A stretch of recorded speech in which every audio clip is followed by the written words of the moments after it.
All right, YouTube, how you doing? Welcome back to the channel. It is Thursday, July 11th. We got a 12-game MLB slate to dive into in today's video. Like we always do, we're going to go through each and every one of these games. I'm going to give you my lean on the side. I'll give you my lean on the total. Talk about any other plays, like player props that we like within the game as well. But as always, guys, all of my final plays, so I'm actually rolling with myself. If you do want to fade me, all of those plays are going to be in the pinned comment. In terms of yesterday, had a pretty good night. Now, it's going to look a little bit better than it actually was. We went 4-1 from a win-loss perspective with 2 pushes there. But the first 3 wins were all worth, it was a 1-unit total. We put 0.3 units on 3 plays within that Mariners and Padres game. I didn't want to go full unit on each of these and have 3 units on that one game. Now I kind of wish I did because we swept the board within that game. But nonetheless, we will take it. If anything, money-wise, it's like a 2-1 night because those first 3 are worth 1 unit. Then the Yankees for plus 105.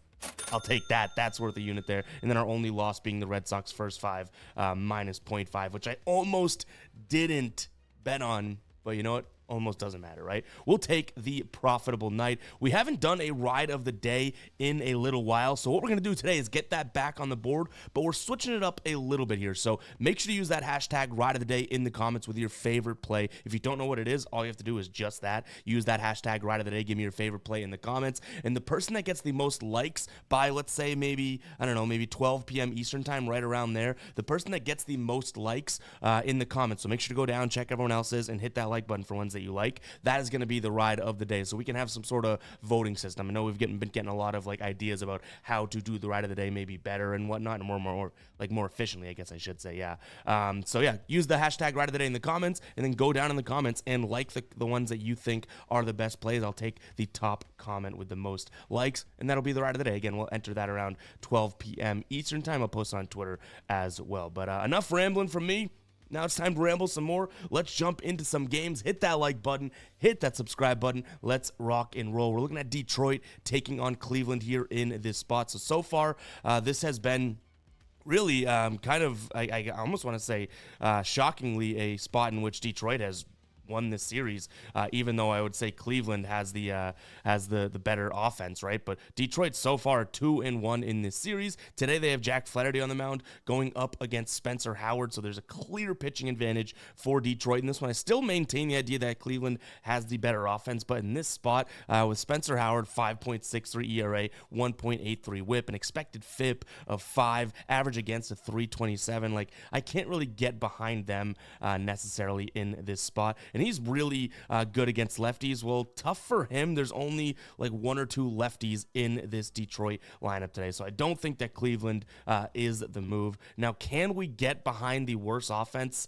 which what I would deem the worst offense, at minus 135? Not necessarily sure. The one redeeming quality we could say is Detroit's offense to some degree, in, I would say, 1, 2, 3, 4, 5 of their last 6 games, they have scored over 5 or more runs. So maybe their offense is cooking and getting going, but this may just be sticking as a lean here. I do like Jack Flaherty in the spot, but I don't know if I can get to a minus 135 price tag. So I'll lean Detroit, but overall, I don't think this makes its way into being a final play. But you know what?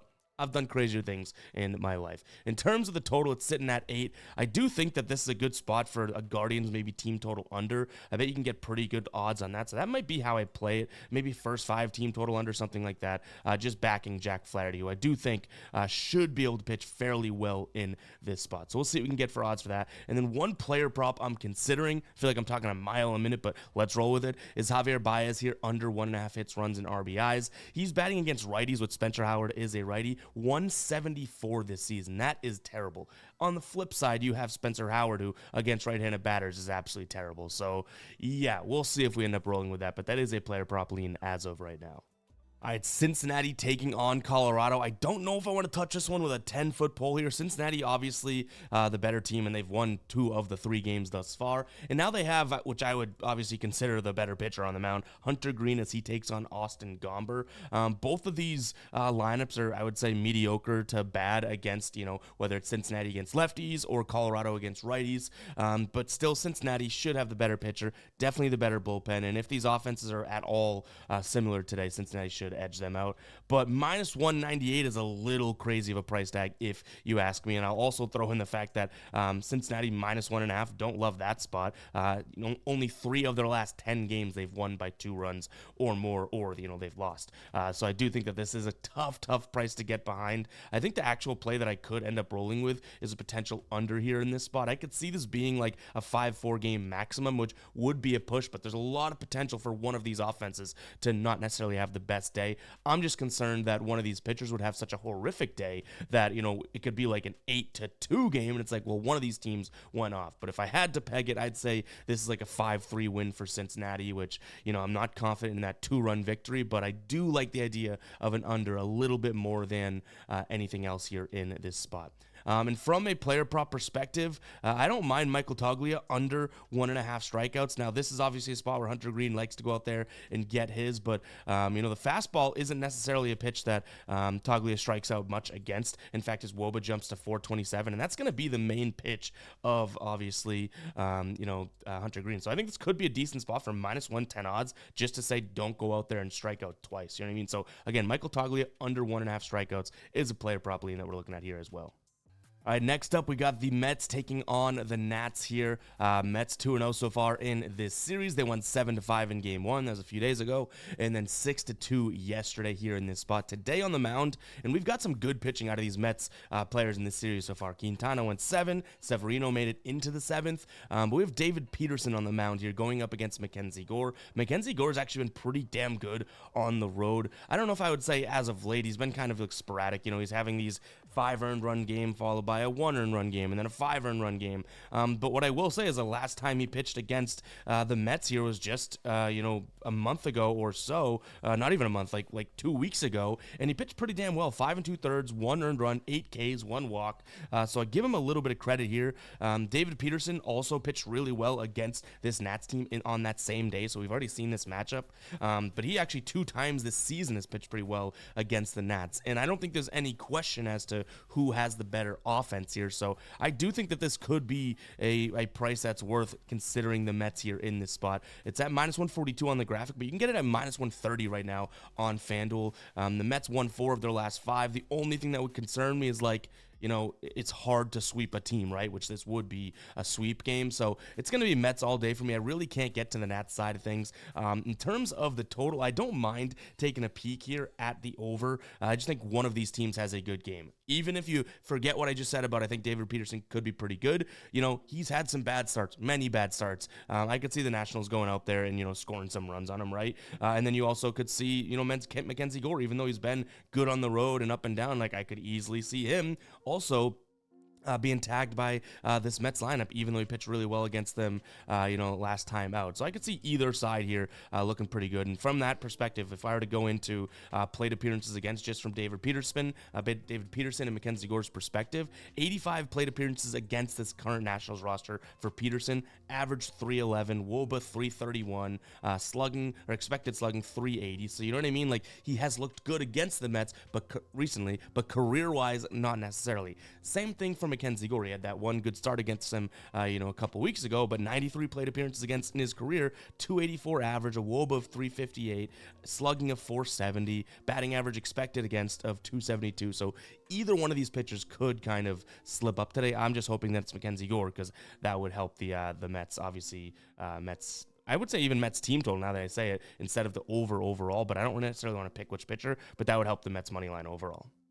And in terms of player props here, let's go ahead and jump into the Outlier screen. If you guys don't know what Outlier is, it's my favorite player prop research tool out there. You can use the link in the pinned comment. You're going to get 7 days free, which is an absolute steal because it's free. But you know what's even more of a steal? After that 7-day trial, you're not hit with this huge bill or anything like that. This is a $19.99 per month tool. They do have a version, for the EV plays, boosts, arbitrage, and middle bets. That's going to cost you about $80 a month, so that's the premium version. But just for the standard use, you get all of these tabs here on the left. We're going to go through the player prop one right now, which I found this play filtering to this game, looking through them and saying, hey, this looks pretty good. Green across the board, last 5, last 10, last 20, head-to-head this season, right? So I go in, look at Trey Lipscomb, and look at all the stats you get. First off, you can see where this play is being offered. Second, you can go through, like I said, look at his last 5, last 10, last 20. You can even filter to what the situation is. So they're on the road against a left-handed pitcher. On the season, he's hit the under in 67% of games, and it looks like in 5 straight, right? So if we reset this, what I really want to show you is Trey Lipscomb against a left-handed pitcher, which David Peterson is. He's batting 149 this season with, I thought this was a typo, a WRC plus of negative 0.7. And then even look at David Peterson against right-handed batters. ERA drops, batting average drops, home run per 9 drops, WOBA against drops, which is great. The only thing I'm concerned with is you're going to see the sinker, his main pitch. Lipscomb's K rate and WOBA get better. Fastball WOBA drops, K rate for the slider drops, so some good stuff there. But overall, I'm focusing right here on this 149 batting average against lefties this season. But this is such a cool tool, guys. They have tons of stuff over here. If you want to use it from the game perspective, which would be this game tab here. If you want to go in here and say insights, right, this is going to break down trending plays in the market, showing you the rate and the odds you have to go with without you even having to dig deep. So go ahead and check out Outlier, guys. Again, that link is going to be in the pinned comment. 7 days free. You don't need a code or anything. Just download using that link. It's going to come on the computer as well as your phone if you do want the app. So go ahead and check that out. But yeah, that player prop, Trey Lipscomb, here under 1.5 hits, runs, and RBIs is definitely a player prop that I'm considering today because the data speaks to it, and that Outlier data is awesome to see. So go ahead and check it out. If you can understand that green is good, red is bad, it's pretty simple. Go check out Outlier. All right, Milwaukee taking on Pittsburgh. This is a tough one because obviously you'd sit there and probably say Milwaukee's a better offense and everything like that, right? Even though I wouldn't say they've been like an absolute powerhouse as of late now. This has been a kind of a weird series where it's been 12 runs for the Pirates and then 9 runs for Milwaukee yesterday, so it's been a blowout either way. Myers went like 7 or 8 innings yesterday. But you have Skeens on the mound, which is always, no pun intended, a curveball for teams going against the Pirates because this Pirates offense is not very good, has not been very good, but they have an absolute stud on the bump here, right? So I do think that there can be a way that you get to Pittsburgh today. I think my favorite play in this spot, because Aaron Savali is also a pitcher that I really don't mind for Milwaukee. I've said that plenty of times before. I think he's a good pitcher. Doesn't always get the best end of the stick there. He has some bad luck, but overall, that's a guy that you're going to look at his stats and say, okay, you know what? He's not terrible. Like his FIP usually outpaces his ERA and everything like that. But I don't think that you can bet against Skeens today. But the way that I'd probably end up playing this would be maybe like a Milwaukee first 5 team total under, or just the total in the game under for the first 5, trusting both of these guys. Now, the Pittsburgh bullpen ain't all that great. Milwaukee's is decent, so I don't hate the 7.5 total for the full game. I just don't necessarily think that I can get there due to the fact that, who knows what that Pittsburgh bullpen can do, because this is a Milwaukee lineup with some bats in it. So again, main way that I would play this, and it's almost like betting the Pirates in a sense, is taking that first 500, because if this is a close game, I think Skeens is doing his thing. So yeah, it's kind of the only way that I'm looking at it as of right now, that first 500. I feel like I've said that 10 times, but if you're not aware, first 500 is the way that I'm looking at this one.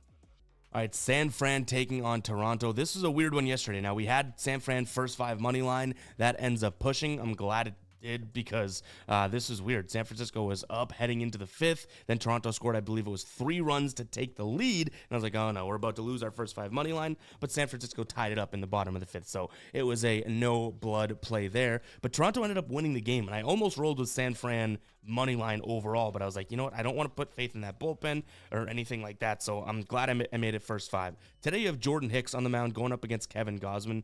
Kevin Gausman has had his ups and downs. I don't think there's any 2 ways around that, but he's been really good on the road this season compared to his overall numbers. And him against the guys that he's facing today on the roster, 241 average against, an expected WOBA 271, expected batting average against a 243. I think he should have a decent game here today. It's just a matter of, can the Blue Jays get to Hicks? I'm hoping they can, because I do like the Blue Jays here at plus money, plus 105. The one thing that I don't necessarily love is I do think that this is a San Francisco team that, obviously being at home, they are better, and the Blue Jays aren't the best on the road here. On the season when they are at home. The San Francisco has won 57% of their games. The Blue Jays on the road only have won 44%. So that's a little worrisome, but you are getting money that speaks to it, right? Some plus money. So give me the Jays here on the money line, whether it's first 5 or full game, still TBD, but that's where I'm going to end up leaning towards. In terms of the total, I think that this is an over game. Even if Gosman kind of got to a little bit, I think the Blue Jays put up like minimum 3 runs here today, or they should.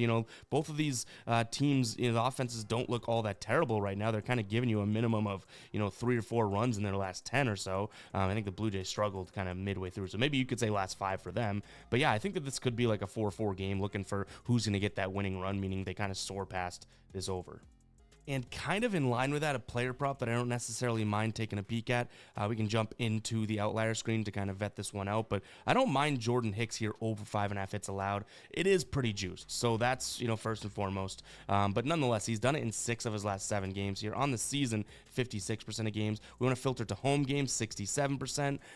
So I don't think this is necessarily the best spot for him. He's going up against a team in the that has the best K rate, so they're not necessarily going to strike out all that much. But look at the averages and the WOBAs against his pitches. The sinker is pretty much the big one because he pitches at 50% of the time. Literally one negative here, and it's a WOBA of 344. That's just because Vlad has a 360 WOBA in general, right? But sinker, slider, that one gets a little bit more red. The splitter, a little bit more red. But these guys are not striking out against these pitches. And then obviously the fastball, we see a lot of green. But 50% of his pitches are going to be made up by that sinker. And again, let's filter. Green means it's better than their season average. Red means it's obviously worse. Look at how many guys hit that sinker better overall from a K rate and a WOBA, which is weighted on base average. It's like a batting average, but kind of weighs whether you get a hit more than if you walked on base, if that makes sense. So yeah, I think that this could easily be a play today. But again, can we swallow the minus 160 odds? We shall see about that. But I like the fact that they should be able to tag the sinker today.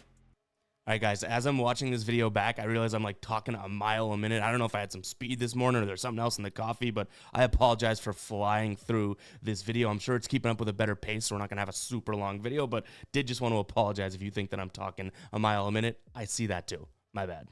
All right, Phillies taking on the Dodgers. Phillies have won both games so far in this series, and it's come down to pitching. Even though Wheeler gets hurt, right? But he pitches better than Miller. Sanchez pitches better than Stone. And today, I wouldn't be surprised if Aaron Nola pitches better than Logan Knack, right? So I could still lean towards the Phillies here. I will say this, it's probably not making its way into being a final play because minus 140-ish, whether it's minus 145 on ESPN, minus 148 on FanDuel. I don't think that that's necessarily the price that I'd want to see with the Dodgers in a sweep situation, if that makes sense. I think the Phillies are better than the Dodgers right now, for sure, even with some of the, or actually, especially with some of the Dodgers injuries, but even with some of the Phillies injuries overall, but overall, like, I think this is a Phillies spot, but I don't know if I can, say it's smart to lay almost 150, minus 150, just due to the fact that, yeah, like, it wouldn't surprise me if the Dodgers win one of these, and it's like, okay, Logan Knack, Aaron Nola, I like Aaron Nola more, but it's not like Logan Knack has been terrible, right? So I'll lean Phillies, but just know if you are on the Dodgers side of things, for the price you're getting at plus 130, I think that makes total sense as well. In terms of a total here, I like the over because one or two ways I think this happens. Either, both teams go out there and score 4 or 5 runs, that type of thing, or one of these pitchers, whether it's the Dodgers getting to Nola or the Phillies getting to Knack, one of these guys lets up a decent amount more runs. So I don't think the under would be the play here, due to that sort of, game script that I'm envisioning. So I would lean towards the over here, due to the fact that I think one of these offenses has a pretty damn good day. All right, Baltimore taking on the Cubs, and I can easily see pulling the trigger on the Cubs again for plus 120 over on ESPN. The one true concern, and I do think it is a fair concern, is do we really envision the Cubs sweeping Baltimore? You know what I mean? Like, the Cubs have been plus 164, plus 160 in 2 games so far, and they're looking good. But now you have on the mound Justin Steele, who I would argue, is much better than Albert Suarez, even though he's been pretty damn good. So I think this is obviously a decent spot for the Cubs, but kind of like we talked about earlier in one of these games, like, does it worry me a little bit that this is a sweep spot? It's hard to sweep teams. There's plenty of data in that. So I still lean Cubs. I think you're getting a good good price at the plus money here. But similar to kind of with the Dodgers and Phillies, like if you are on Baltimore today, like I don't really want to talk you off. I'm just backing who I believe is the far better pitcher. So maybe this is like a first five play for the Cubs, right? First five money line. And then hell, the Orioles can go out there and win it and not get swept, but they lost the first five. So maybe that's the type of way that we end up rolling with this.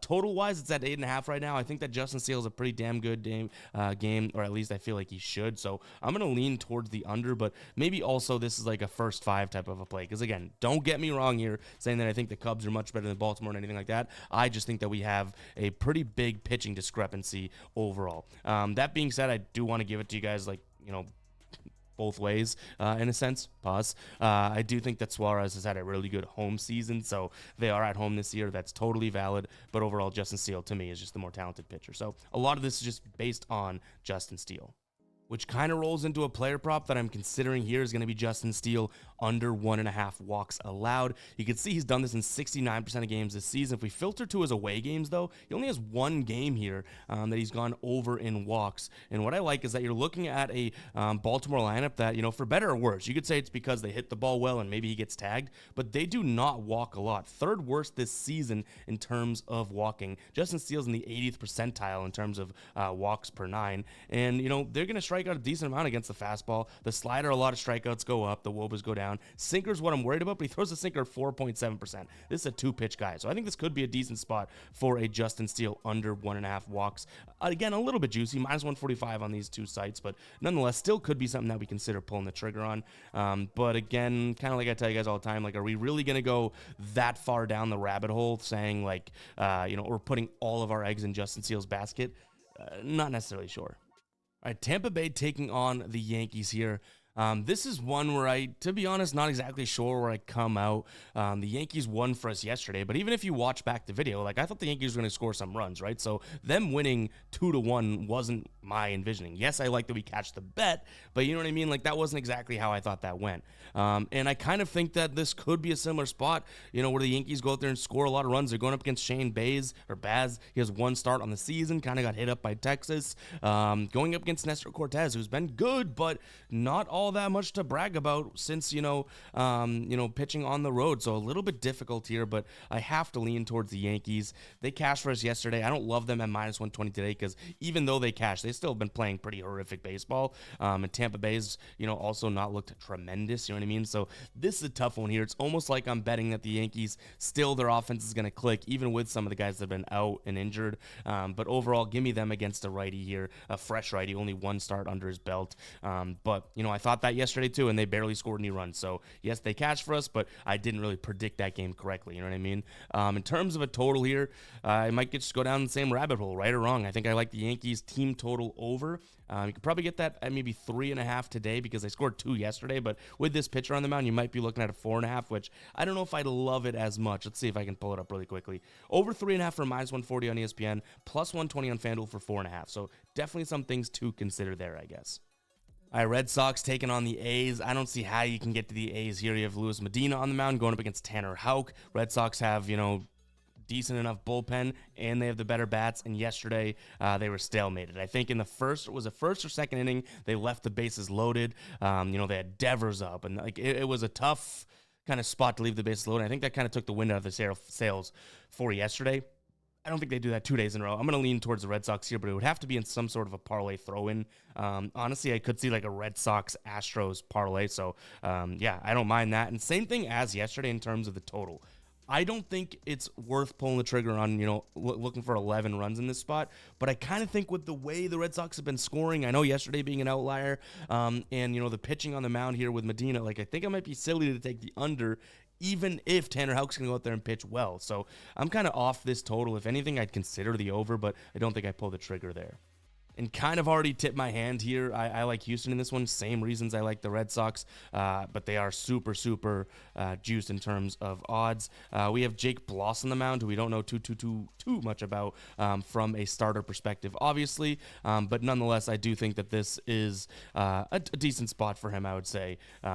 or at least I should say a better spot for the Houston Bats up against Rodri Munez. But when I say decent spot for Blas, Miami against righties here in the last 30 days, 29th in average, 30th in WRC plus. I can just show you guys 30th in WRC plus. We got some data issues here, but 29th in average against righties, 30th in WRC plus, 27th K, 28th in base on ball rate, on base percentage, OPS, both last in the league. Same with slugging, 27th in ISO. So this crossover here, green to red, that's great. And then whether it's red, like this should be able to bring him back down to earth. He throws a lot of fastballs right here. Miami, only the 26th team in the league in terms of hitting fastballs. So I do think this is a good spot for both the pitcher as well as the offense. So maybe we go Red Sox, Houston right now, parlay. If you guys want access to this sheet here, this is the MLB dashboard that we made at the beginning of the season. It's now available to channel members if you guys do want to check it out. All you have to do to get access to this, which is tabbed by tab down here at the bottom for every single game. All you have to do is become a channel member. There's a link way down in the description, or you can click the join button that should be next to the subscribe button after you have subscribed to the channel. It's $2.99 per month. You get this dashboard updated for you guys every single day, which is pretty damn cool because it obviously shows the pitching, the pitch mix. We got the bullpen down here, win rates on the season up here, and then the batting, both, overall the last 30 days versus that hand the last 30 days, and then versus that hand, whether it's on the road or at home, last 30 days, as well as the pitch mix from the offensive standpoint. So yeah, consider becoming a channel member today. Again, it's just $2.99 per month to get a really good starting point view of each and every game. Like, it's such a good, I built this with the vision of, hey, where do we start our research and like, where do we find good spots? Boom, you come in here, you look at which team has red in spots and which team has green, and it kind of helps you develop your bets for the day. So consider becoming a channel member, guys. That link is going to be in the pinned comment. Actually, it's going to be in the description as well, but I'll try to remember to put it in the pinned comment. But there should just be a big join button next to the subscribe button as well. Now, from a total perspective here, I would probably look at Astros team total over before looking at really anything else. All right, Angels taking on Seattle. I'm kind of actually shocked that Seattle's only minus 160. I say that because we have on the mound for the Angels is going to be, let's see if I can pronounce this name, Jack Konchowicz. Maybe I nailed it. Going up against Luis Castillo. So that's where I'm kind of like, I'm surprised the Mariners are only minus 160. Right now you can get that over on MGM. But to me, this is a spot for, the reason being for that, I would say, is just due to the fact that the Seattle offense has been pretty poor. Yes, they scored 8 runs in one of those San Diego games, but overall, they're not scoring many runs. So Jack Konchowicz probably has a decent pitching day. I would envision Luis Castillo does as well. I don't mind taking like a first 5 under or even a full game under in this spot. But yeah, if you can get Seattle at minus 160, I can't really see any way to talk you off of that, because I don't mind that either. All right, next up, we have Arizona taking on Atlanta. We had Arizona first 5 money line. They tied after 5 yesterday, so it was a push. I was so close, and I said it in the video, right? Pulling the trigger on Arizona money line, but I didn't really want to mess with the bullpen all that much, so I stuck away from it. Kind of bummed that I did because they end up winning 7-5. But today we have Brendan Pfaadt on the mound going up against Max Fried. I think this is another spot to potentially pull the trigger for Arizona on the money line, getting some plus money there overall. I could see them splitting this series, which that's what the case would be if they go out there and win this one. And then in terms of a total, I'll lean towards the over because I think a lot of runs could be scored in this one overall. But yeah, guys, it's going to wrap it up for today's show. If you made it this far in the video, go ahead and comment 27. That lets me know that you made it to the end of the video. And I went on a little sentimental rant in yesterday's video, and I do appreciate everyone that sticks through and listens to that, because when I start talking to you guys about how much it means to me that I'm in this position where I wake up every morning, can make a YouTube video talking about sports, and that's my living, that means so much to me. I don't think that that's ever something that's gonna be taken for granted over here. So I do appreciate the hell out of all the support you guys show, whether it's football season, basketball season, baseball season, we are putting in the work, and we have a lot to show for that. So I'm super proud of it and super thankful to you guys for allowing that to happen, because like I said yesterday, I'm the dummy with the mic and the camera. You guys being the viewers and the engaged community you are, that's what kind of keeps this thing going. So appreciate the hell out of it, guys. We'll catch you guys in the next one, all right? Peace out.